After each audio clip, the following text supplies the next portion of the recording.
एक ऐसा आइलैंड जिसके बारे में ज्यादा लोग जानते भी नहीं, लेकिन वहां बन रहा है 92,000 करोड़ का इंडिया का सबसे बड़ा strategic infrastructure project, great Nicobar project. Great Nicobar island जो अंडमान एंड निकोबार आइलैंड का सदर्न मोस्ट पॉइंट है, मलक्का स्ट्रेट के पास लोकेटेड है, जहां से लगभग 30% ग्लोबल ट्रेड पास होता है। इसी जियो स्ट्रेटेजिक इंपॉर्टेंस को देखते हुए नीति आयोग ने 2021 में एक एम्बिशियस मेगा प्रोजेक्ट डिजाइन किया। इस इंटीग्रेटेड डेवलपमेंट प्लान के अंदर एक इंटरनेशनल कंटेनर ट्रांसशिपमेंट पोर्ट बनेगा, जिसकी starting capacity 4.4 million TEU shipping container का स्टैंडर्ड मेजर होता है।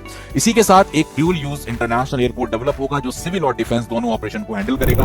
एक 450 MVA यानी कि मेगा वोल्ट एम्पियर का पावर प्लांट स्टैब्लिश किया जाएगा और एक fully planned modern township create होगी, और ये सब मिलकर लगभग 166 स्क्वायर किलोमीटर एरिया कवर करेंगे। लेकिन इतने बड़े प्रोजेक्ट के साथ कंसर्न्स भी उठ रहे हैं। क्रिटिक्स का कहना है कि लगभग 160 स्क्वायर किलोमीटर फॉरेस्ट इंपैक्ट हो सकता है, जिससे शॉम्पेन और निकोबारीज ट्राइबल कम्युनिटीज की कल्चरल आइडेंटिटी और लाइवलीहुड पर थ्रेट आ सकता है, और साथ ही कोरल रीफ जैसे सेंसिटिव इकोसिस्टम डैमेज हो सकते हैं। लेकिन गवर्नमेंट का स्टैंड है कि एक्चुअल इंपैक्ट सिर्फ 1.82% फॉरेस्ट एरिया तक लिमिटेड है। प्रोजेक्ट ने proper environmental impact assessment follow किया है और इससे नेशनल ग्रीन ट्रिब्यूनल से क्लियरेंस भी मिल चुकी है।